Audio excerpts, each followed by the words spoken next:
მოგესალმებით, ეს არის გადაცემა ანტიბიოტიკი. Ჩვენ ვართ ამ გადაცემის წამყვანები ნინო ურუშაძე და კუკა ბარამიძე. ჩვენი გადაცემა იწერება სამოქალაქო მოძრაობა თავისუფლებისთვის და სტუდია ანტიბიოტიკის ერთობლივი პროექტის ფარგლებში და დღეს ჩვენი სტუმარია მამუკა გაბაიძე, ოზურგეთელი, ჩვენი თანამებრძოლი და მასთან ერთად ვისაუბრებთ ქვეყანაში მიმდინარე პროტესტზე და პირველ კითხვას მამუკას დაუსვამ ასეც შენი როგორც მოქალაქის აღქმა როგორია ამ პროტესტის და შენი ასეთ რა სიტუაციაში ვიმყოფებით, რა მდგომარეობაშია ქვეყანა? მოგესალმებით, სასიამოვნო არის გადაცემაში მოსვლა. ქვეყანაში რა სიტუაცია არის, ძალიან რთული სიტუაცია არის გადამწყვეტი მომენტი, ჩვენ ვიქნებით ცივილიზებული სამყაროს ნაწილი თუ მეორე მხარეს დიქტატურის და ესეთი აღმოსავლური სტილის ქვეყანა. აი ეს არის ქვეყანაში ის გადამწყვეტი მომენტია იმით, რომ ძალიან ბევრი ის გამოვიდა ისეთი ადამიანის გამოვიდნენ, რომლებიც ადრე არ აქტიურობდნენ და ეგ არის.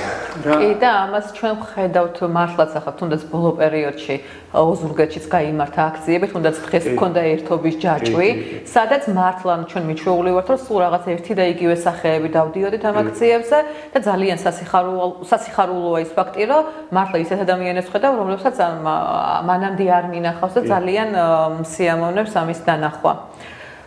და ბარემ აქვე მამუკა ისა რა ქვია ზოგადი პროტესტი გასაგებია თბილისი არის ცენტრი და ძირითადი რაღაც მოძრაობები და მიმართულება და ტონი ასე როგორც ქვეყანაში ყველა საკითხზე მაინც თბილისიდან მოდის თუმცა ამ პროცესმა გამოაჩინა ის რომ ეს პროტესტის ტალღა არის არა მარტო თბილისში არამედ არის რეგიონებში უწყვეტად არის ზუგდიდში ქუთაისში ბათუმში და სხვადასხვა პერიოდულობით თითქმის ქვეყნის მასშტაბით სხვადასხვა ქალაქებში და მათ შორის ოზურგეთშიც როგორც შენც ასევე აქტიურად ხარ ჩართული და ამიტომ ჩვენ გვაინტერესებს რომ აი შენი ხედვით რატომ არის მნიშვნელოვანი ის რომ ეს პროცესები იყოს რეგიონებშიც შენახება ხო აი ძალიან მნიშვნელოვანი არის აქ რეგიონების ჩართულობა იმიტომ რომ ჩანს რომ მთელი ქვეყანა ერთად არის შეკრული ამით და გარედან განსაკუთრებით ისე ჩანს აი მნიშვნელოვანია რომ რაც მთელი ქვეყანა იქნება ჩართული მეტი რეგიონი გამოვა ესე იგი უფრო ლეგიტიმურია ლეგიტიმაციას ადლევს ოპოზიციის მოთხოვნებს რა ეს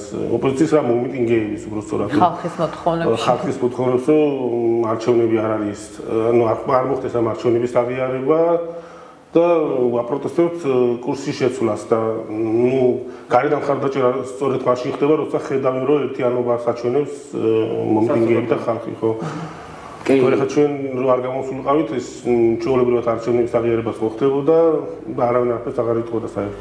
ანუ ხო, რეალობა ესეთია რომ ჩვენ თანამედროვე საზოგადოებაში ასეთ წლევა და ლაგდება რომ თუ შენ ანუ შიგნიდან ბრძოლა მაშინ გარედან არავინ არ გეხმარება. შენ საბრძოლს არავინ არ იბრძოლებს. შენ თუ არ აკეთებ ანუ შენ თუ რამეს გუები ანუ რაში დაგეხმაროს ძალიან ეთყობა ეგ ძალიან ანუ აშკარაა რომ ესა რაღაცა ქვემოდან წამოსული პროტესტი და არა თქვათ რაღაცა ეს ზემოდან მართული პროტესტი ახლა გულწრფელი არის იმიტომ რომ ჩვენ ნანახი გვაქვს 90-იანი წლები ვიცით რუსეთის მმართველობის ქვეშ ყოფნა რას ნიშნავს და კარგი არაფერი არის მოკლედ გვინდა რომ ცივილიზებულ სამყაროში მოხდეს და ამისთვის ჩვენმა თავმა ყველაფერი უნდა გააკეთოს რა კი და სხვათა შორის მე რაღაც ისე ფართო მასშტაბიანი ეს პროტესტი სწორედ მაგან გამოიწვია რომ ანუ რაღაცა ეს ძალაუფლება ხელში ჩაგდებულმა ხალხმა რომ დაიჯერა რომ ვითომ არჩევნები მოიგო და უკვე მისცა საკუთარ თავს უფლება იმის რომ დეკლარირებულად განეცხადებინა ის რასაც მგონი არც დაიჯერა რომ გამოაჩინა ძალის დემონსტრება მოახდინა რომ აი თუ არ დავიმორჩილებით, აი ნახე რასაც გიზდა და რაც ხდება ეგ არის საშინელება, იმიტომ რომ ასე მოექცე მომიტინგეებს, ეგ ნუ დემოკრატიული არ არის ბილად რო ვთქვა. ხო, თუმცა ეს არ არის ცივილიზებულ სამყაროში ესეთი ეს დანაშაული არის ადამიანის წინააღმდეგ მიმართული ჩვეულება. თან ისეთი ხალხი როცა გამოხავს, რომელსაც არც ნომერი აქვს, არც არაფერი, გამოდის რომ ნებისმიერ ჩვენგან შეუძლია გადაიცვას და ვიღაცა ცემს თუ სახელმწიფო საერთოდ ვერ გიცავს, აი მაშინ ვისთვის ხარჯდება, ხო? იქ უნდა დამთავრდეს მისი ლეგიტიმაცია, როცა ვერ ახერხებს მოქალაქეების დაცვას, და თუმცა ამას ხედავ და პოლიცია ხო როგორ იქცეოდნენ მომიტინგეებს. საერთოდ უდანაშაულო ხალხი, დანაშაული არც არავინ არ იყო ალბათ თუ არ ჩავთვლით ერთი ორ გამონაკლისობებმა ალბათ მოლოტოვის კოქტეილი ისროლა, რაღაცის ისე თქვა და გარდა ამისა ეს გინება რომ გამოვიდნენ რუპორით გვაგინებდნენ პოლიციელები ესეთი სპეცრაზმის თანამშრომლები ეს არის ხო გინებას ლოგიკას კერძში ფოტოშოპის გუშინ იყო ინტერვიუ ამ კედედის ყოფილ მაღალჩინოსნის რომელიც გადადგა და ქონდან წავიდა ამერიკაში რაღაც როგორ დღეს იქნება რაღაც ეს სიუჟეტი იქნება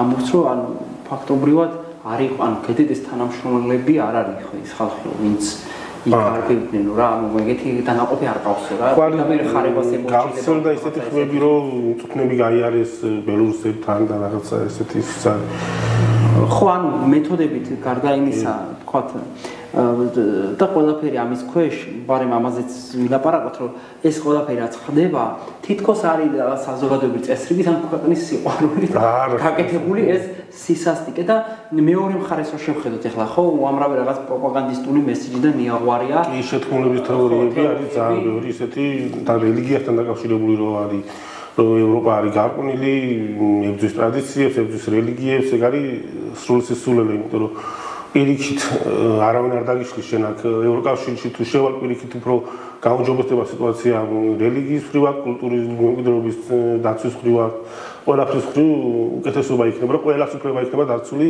რომელი რელიგიურ უმცირესობასაც არ უნდა იკუთვნოდა, არა არანაირი მნიშვნელობა არა. ნუ ლოცვას ვინ აგიგზავნოს თუ უმეტეს ახლა. ხო, ეგ არა. ხო. ჩვენ სამწუხაროდ თვითონ ის აქციელი რასაც აკეთებდნენ სპეციალისტები არ ამგონია რომ ქრისტიანული იყოს რაღაც არც არის ხო სხვათა შორის მანდ თუ რელიგიურ ნაწილზეც ვლაპარაკობთ მანდაც ბევრი სასულიერო პირი ხა რაღაც იერარქიულად ვის რა ქვია მანდა მაინც არ ვიცი მაგრამ ნუ არის ფლანგი გამონათება არის ესეთი რომლებიც აქციებზე დგანან და რომლებიც თავიანთ ქადაგებაში ან არ დგანან მაგრამ თავიანთ ქადაგებაში ამბობენ რომ ეგეთი ქმედება ანუ არ არის ქრისტიანი ადამიანი თუ ამაზე ვლაპარაკობთ რა მაგრამ ეს არ უნდა გიკვირდეს ჩვენ ხომ მოძღვარი როცა არის ქრისტიანი მოძღვარი მისგან ესეთ რაღაცები არ უნდა გიკვირდეს რეალურად უნდა აკეთებდნენ ისინი ამას შვიდობას უნდა ქადაგებდნენ და ქრისტიანობას უნდა ქადაგებდნენ რომელიც კარგი არის ქრისტიანობამ თავის დროზე ძალიან დიდი გარდატეხა მოახდინა ხო კი და პირიქით თავისით უნდა აკეთებდნენ არ უნდა იყოს ეს გამონაკლისი და არ უნდა გიკვირდეს ვა შეხედე მამაო თურმე გმოს დალადობას კაი რა ასე მამაო გმოს თქონდა დაგმოს კი ხო თუმცა ანუ ჩვენ პირიქით შეჩვეული ვართ იმას რომ პირიქით ხდება და რაღაცა ეს მოწყდება და პირიქით სიძულვილის გაღვივება და ანუ თავიდან თითქოს როცა საუბრობენ შემოდიან დიალოგში რაღაცა ისე რომ დებატებში და შემდეგ რაღაც შეთქმულების თეორიას აგდებენ და ეს რაღაც ხაპარი ჩაგდებას რა უცებ რომ ნაცარქექია ჩაგიდოს და იმით აგიხსნას რომ აი ხედა უცებ სადღაც წყვდება იმას რეალობას და რაღაც სისულელე მოყავთ არგუმენტად რომელზეც პასუხი ვერ გექნება უბრალოდ მასონებზე და სესულებზე გლობალურ ომის პარტიაზე რა პასუხი უნდა გქონდეს და ეს რას მიანიშნებს შენთვის რა როცა მაგალითად ადამიანები რომლებიც ამბობენ რომ თავს უწოდებენ რომ რაღაც გავიმარჯვეთ 54% ავიღეთ არჩევნებში და უმრავლესობა გვაქვს ყველა ინსტიტუცია მათ ხელში ამ ეტაპზე ჩვენ ცხადია ვამბობთ რომ არალეგიტიმური და ესეც არის თქვა ცივილიზებული სოფლიოს მიერ მაგრამ შენთვის ეს რას ნიშნავს ამ ჯგუფის მიერ ამგვარი რაღაცა გაუგონარი სისულელებით საუბარი და საზოგადოების წინაშე ამგვარი რაღაც მით რა ქვია შინაარსით ლაპარაკი რასაც ისინი აკეთებენ რას მიანიშნებს შენ და ანუ მეც დავამატებ რომ ანუ კადრს მიღმა შენ წეღანაც მეუბნებოდი რომ ძალიან ბევრი ადამიანი არის ამის გავლენის ქვეშ და ძალიან ბევრი მაინც დღემდე რჩება რაღაცა ამ ინფორმაციულ ვაკუუმში და ძალიან არ მიყვარს ამ სიტყვის გამოყენება მაგრამ მოწყვლადია პროპაგანდის მიმართ არ ვიცი ალბათ რაღაც ინტერესი აქვს და საბოლოოდ ამით ნიღბავენ თორე შეიძლება თავის თავთან ვერ აღიარებენ რაღაცას ვიღაცასაც სარგებელი აქვს ჭიშები აქვს სიახლის მიმართ ყოველთვის ჭიში აქვს ადამიანს და შეულიჭირი ურჩევნია ისიც არის რომ ხო ამბობენ რომ მონას ყველა მეტად თავის ბორკილები უყვარსოს და ალბათ ეგ მომენტიც არის სადღაც და ხო ალბათ მთავრობას სულელი გონია ჩვენი ხალხი და იმიტომ ააგებს ესეთ ნარატივს რომ აი გარკვეული ევროპა რაღაცა ჩვენ ვართ რას ვაგრები ვართ აქედან მხარეს იქით მასონები არიან ну ესეთი გონია ჩვენი ხალხი და სადაც რაჭრის პრინციპში იმას ამბობენ ხო ეს არის მაგალითად რუსეთი მთელ სოფლიოში აკეთებს ამას რომ ასე პროპაგანდასთან სოფლიოში ახდენს, აი ინდოეთშიც მაგალითად და იქ ხო ქრისტიანობაზე ვერ მოახდენს აპელირება, სხვა რაღაცეებზე ახდენს. იქ ტრადიციებზე, იქ რაღაცაზე და შეიძლება ესპანეთში კორიდასთან გზალვაზე გააკეთონ, რომ აი ნახე სიტყვა. ეხლა ესპანეთი ევროკავშირის წევრია თქმა და ხო, მაგრამ ან ყველას რაც ეწევს ისიც ეშინია, იმით აშინებდა ჩვენთან ეხლა ისეთი გამიმოვა შექმნილი, რომ რაც მაგრებულად ქართველები ვართ, გადარჩება მხოლოდ საქართველოს, ისეთ რაღაცებს გვაჭირებდნენ 90-იანებში, როცა ძალიან დიდი გაჭირვება იყო და არაფერი არ არსებობდა, ესეთი რაღაცას სულ მიმეორებდნენ. ხან ფილმებს იღებდნენ ამაზე, ხან რაღაც სტატიებს ვეჭდავდნენ. გამჭირდებათ ხალხს. ჩვეულებრივი რაღაცა პროპაგანდის ხერხებით. შენ მოქალაქის როლს, ანუ თითოეული ჩვენგანის როლს როგორ ხედავ ამ პროცესში? ანუ ჩვენ რა პასუხისმგებლობა გვაკისრია ამ პროტესტში? ჩვენ უნდა გავაპროტესტოთ აუცილებლად, არ უნდა შევწყვეტოთ პროტესტი და თითოეული ჩვენგანი არის თითოეული წვეთი, რომელიც საბოლოოში სხვას ქმნის, რომელსაც უდიდესი ძალა აქვს და უნდა გავერთიანდეთ, რა თქმა უნდა და არ სჭირდება ამას ექსპერტობა, ზოგი ამბობს, რომ არ ვიცი რა ხდება საერთოდ, რომ არ ვარ ექსპერტი პოლიტიკაში, არ ვერკვევი, მაგრამ ხო ხედავ რა ხდება, რაღაც ზღვარი და წითელი ხაზები ხო არის რა. ნუ ეგ უბრალოდ ახლა მე მგონია რომ რაღაც თავის არიდება და განრიდება ამ ყველაფრესთან რომ პოლიტიკაში არ ვერკვევი. არ ჭირდება იმის, რომ წაქცეულს არ უნდა ურტყას ახირში, ამის ვინ ამართლებს, რომელი მიდგომა ამართლებს, რელიგიური ან თუ გინდა მორალური. ადამიანური ან ნებისმიერი. არაფერი არ ამართლებს. და გარდა ამისა, ასეც რას ვითხოვთ, მართლა რომ გინდა რომ იყოს ცივილიზებული სამყაროს ნაწილი, ხო? რო არა ეს გაერო და ევროკავშირი, ნუ ევროკავშირიც მათ შორის, საერთაშორისო სამართალი პატარა სახელმწიფოებს არანაირი არსებობის უფლება არ ექნებოდა. ის რომ მარტო გვინდა ყოფნა არის გამორიცხული, ეს არის ზღაპარი, იმიტომ რომ მონსტრების კორპორაციაში ვართ, არც გარემოსვაში საქართველოს მით უმეტეს. შეიძლება ანდორა არსებობს ევროპაში და ლიხტენშტაინი და ლუქსემბურგი და წარმოიდგინეთ ახლა რუსეთის მეზობლად არსებული ლიხტენშტაინი, ეს ხო ზღაპარი არის. ყველას არიან დიდი ქვეყნები, იმპერიები, ზოგი არის ძველი იმპერია, რომელიც ისევ ცდილობს დაიბრუნოს თავისი იმპერიალისტური პოლიტიკა გაატაროს და ყველას უნდა რომ დაიპყროს, ვიტი. გავლენა მოახდინოს დანარჩენ სოფლიოზე და ან პატარა ქვეყნებს რო გვაქვს არსებობის უფლება და რაღაცა, სწორედ გაეროს დამსახურება არის, ხო და საერთაშორისო სამართლის, რომელსაც აღიარებს ცივილიზაცია. ნუ ახლა იქაც ძალიან ბევრი პრობლემა არის და არ არის სამოთხე, ხო ახლა ერთ ევროპაში. ჩვეულებრივი ადამიანები არიან, ჩვეულებრივი მოკლავები და პრობლემები და კორუფცია ყველგან არის, მაგრამ სადაც არის ყველაზე უფრო განვითარებული, იქ გვინდა, ხო? კი. ბოლო-ბოლო აი რომ შეხედოთ კომპიუტერის და ტელეფონის წინდა, რომელიც საუკეთესო არის. ყველაფერს თავი დავანებთ, ხო საუკეთესო გვინდა და რატო ეხლა როცა არის შანსი რომ მოხდეთ ამ კარგ ნაწილში ევროკავშირის უკეთესი რა არის დღეს, ხო? ევროპაში მით უმეტეს. ანუ რაღაცა ცუდი. როცა გვინდა რომ ჩვენ აქ მოხდეთ, ხო, რავი და ვერ ხვდებით იმის გამო რომ ვიღაცამ თავისი ძალაუფლება უნდა გაატაროს, ვიღაცამ მეტი მილიარდი უნდა იშოვოს და ამის გამო რა ჩვენ ხშირად ვამბობთ კიდე რომ მომავალი თაობისთვის, შვილებისთვის და მამებისთვის რატო არ გვინდა მამოთ? ხარი რატო არ გვინდა რომ ჩვენ მამების თაობას რაღაც ტკბილიც მიარა მოესწროთ, ასე ვთქვათ, ხო? რატო არ გვინდა რომ აი მაგალითად ხშირად ამბობდნენ რომ სლოვაკეთზე ამბობდნენ რომ სანამ შევიდოდა ევროკავშირში ძალიან ხარივად იყვნენ და მე რითი ხვდებიო რა ერთი ტიპი ამბობდა იუთუბერი რომ ხედავ რომ მოხუცები დადიან სამოგზაუროდ. ჩვენთან წარმოუდგენელი არის, ძალიან ცოტა ნაწილი არის, ხო?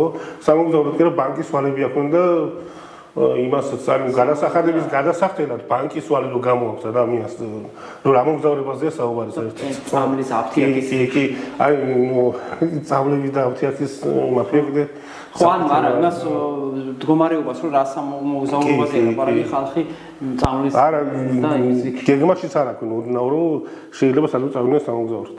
ხო, თან ის არის რა მართლა ხალხს ეხა გონიათ რომ სწორედ თქვი რომ რაღაც სიახლის მიღების ისა რა პრობლემაც არის თქვა მეორე რაღაც გაუნათლებლობა ესე გლობალური პრობლემა არის ალბათ ჩვენ იმაში სივრცეში რა იმიტომ რომ მე მესმის რა შეგიძლია ლოგიკა ნახო იმაში რომ გუშინ რო ახლა მაგალითად მერის მოადგილე და გუბერნატორი და ამ ტიპის ხალხი რომ იმ რაღაც ქარდს გააზიარებს რომ დასანქცირებულია მშვიდობისთვის ეს მავნებელი ადამიანი რომელიც დასანქცირდა რუსეთთან ან რუსეთის ინტერესების საქართველოს გატარებისთვის და დემოკრატიის დასამარების ხო ამაში შეიძლება დაინახო ის რომ ის თავის სამსახურს ინარჩუნებს რა ამით მაგრამ ვისთვისაც ეს მიემართება, ვისთვისაც ამას აზიარებს და აკეთებს რა.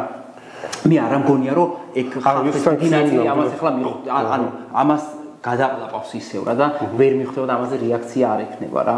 ანუ და რასაც პროცესები თანდათან აჩენს. ხო, ნელ-ნელა უფრო ჩიხში შედის სიტუაცია და მეტი ხალხი გამოვა გარეთ მას დარწმუნებული ვარ, რომ პროტესტი აუცილებლად გაგრძელდება და ჩვენს უკან დასახევი გზა არ აქვს უბრალოდ უკან არის ჯოჯოხეთი. უკან მართლა ჯოჯოხეთია, წინ 3-4 თუ არ არის, ჯოჯოხეთი მაინც არ არის რა. წინ გვაქვს რაღაც პერსპექტივა. აი, მომენტი არის. კი. და გარდა ამისა ეს დასანქცირებულებზე ახლა ძალიან კარგი არის სანქციები მუშაობს, იმიტომ რომ რაც არ უნდა ბევრი ქონდეს ადამიანს საქართველოში ხო არ ხარჯავენ ესენი. ხარჯავენ ამერიკაში, ევროპაში, სტალონებში დადიან მათ შორის ევროპაში, ლუდის დასალევად დადიან ბერლინში, ხო და ნუ იქ რო ვეღარ შეუნენ, მათთვისაც დიდი პრობლემა იქნება. კი. მოუწევთ პეტერბურგში დალევა ლუდის. თან მაგათი იდეა ფიქსო ფულია და თავარ იმას ძალას ურტყავს. ნუ რა ვიცი, მე მგონი რომ ძალიან საინტერესო საუბარი გამოგვივიდა. მამუკა ძალიან საინტერესო ადამიანია ზოგადადაც და სულ რა იმ პროცესებში არის აქტიურად, რაც ეხლა ხდება ჩვენთან. უბრალოდ კიდე ერთხელ ჩვენს აი ვთქვათ მაყურებელსაც შევახსენებთ, რომ ყოველი ადამიანის ბრძოლას, ანუ ეს და არ არის გადაჭარბებული რაღაც ბრძოლა სიტყვა, ეს მართლა ბრძოლაა და ომი არა იქ რაც იქ ხდებოდა და რასაც ეხლა ვებრძვით. ყოველი ადამიანის ბრძოლას აქვს აზრი და ამ ჩვენმა ერთიანმა უწყვეტმა და რაღაცა პრინციპულმა პროტესტმა გარკვეული შედეგები უკვე დადო არაღიარების თვალსაზრისით, სანქციების თვალსაზრისით და აი დარწმუნებული ვარ, რომ თუ ჩვენ ამას ასე პრინციპულად გავაგზავნებთ, აუცილებლად გავალთ შედეგზე და ჩვენს მეგობარს თაკოს უყვარს და ზოგადად ეგეთი ფრაზაც არის, ეგეთი თქმა, რომ გამოვა ოღონდ უშენოდ გამოვა რა და შენთან ერთად უფრო მალე გამოვა და ამიტომ ამ პათოსით, ამ სულისკვეთებით მადლობას გადავხდით ჩვენს თუმარს მამუკას, ჩვენს მაყურებელს და მომავალ შეხვედრამდე დავემშვიდობებით კეთილი სურვილებით, კარგად გრძანდებოდეთ. კარგად გრძანდებოდეთ.